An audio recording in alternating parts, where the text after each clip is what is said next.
사무엘상 8장 1절. 사무엘이 늙음에 그의 아들들을 이스라엘 사사로 삼으니 장자의 이름은 요엘이요 차자의 이름은 아비야라. 그들이 브엘세바에서 사사가 되니라.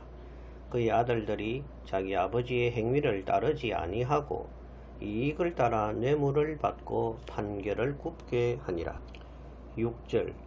우리에게 왕을 주어 우리를 다스리게 하라 했을 때에 사무엘이 그것을 기뻐하지 아니하여 여호와께 기도하며 10절. 사무엘이 왕을 요구하는 백성에게 여호와의 모든 말씀을 말하여 이르되 너희를 다스릴 왕의 제도는 이러하니라.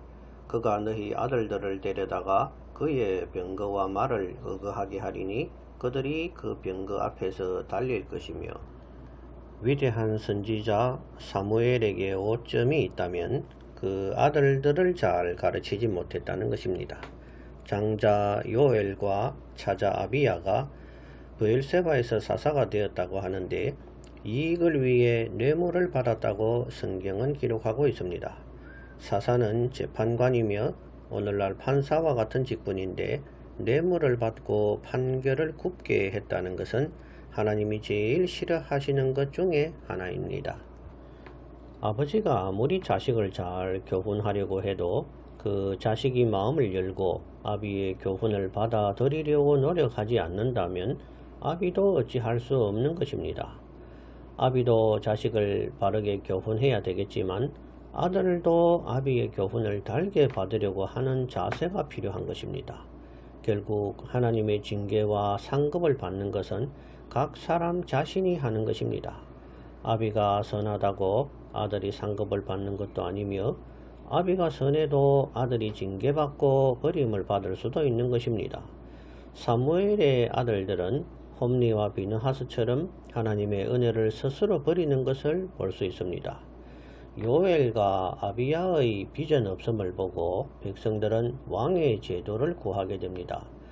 하나님을 왕으로 모시는 참으로 완전한 제도인 신정 정치를 버리고 사람 왕을 세우는 왕정 시대가 시작되는 것입니다. 모세의 율법에 이미 완악한 인간들이 왕의 제도를 구할 줄 아시고 왕된 자의 도리를 율법으로 기록하고 있습니다.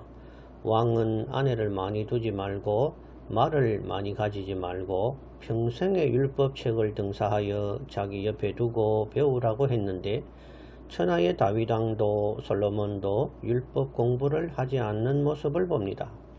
남왕국 유다의 선한 왕 요시야 왕 때에 제사장 hil기야가 성전에서 율법책을 발견했다고 기록하고 있습니다. 제사장이 율법책을 간수하고 가르치고 해야 할 텐데 제사장이 율법책을 발견했다고 하니 참으로 한심한 일이 아닐 수 없습니다. 서기관 사반이 읽어주는 그 율법의 말씀을 듣기만 했던 요시야 왕은 옷을 찢고 회개하는 모습을 봅니다. 율법의 해석이 중요한 것이 아니라 먼저 읽고 들을 수 있는 은혜가 있기를 기원합니다. 오늘날 성도들이 성경책을 들고만 다니면서 설교에만 목을 매는 현실에서 벗어나 스스로 읽으려고 하는 마음과 성경이 여러분 귀에 들려지는 은혜가 있기를 기원합니다.